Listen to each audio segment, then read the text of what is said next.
Hello, this is Mike with Clark County Plumbing. I'm at job site address. Well, actually, it's between Northeast 60th Avenue and Northeast 61st Avenue on Northeast 70th Street. This is a post-video inspection after we jetted the line.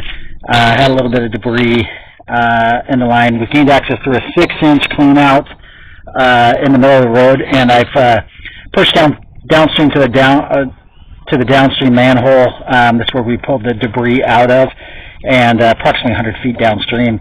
So my camera is sitting in the manhole right now. I'm going to pull backwards to start my inspection.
Here we are back at the clean out, and line looks cleared, and this completes our inspection.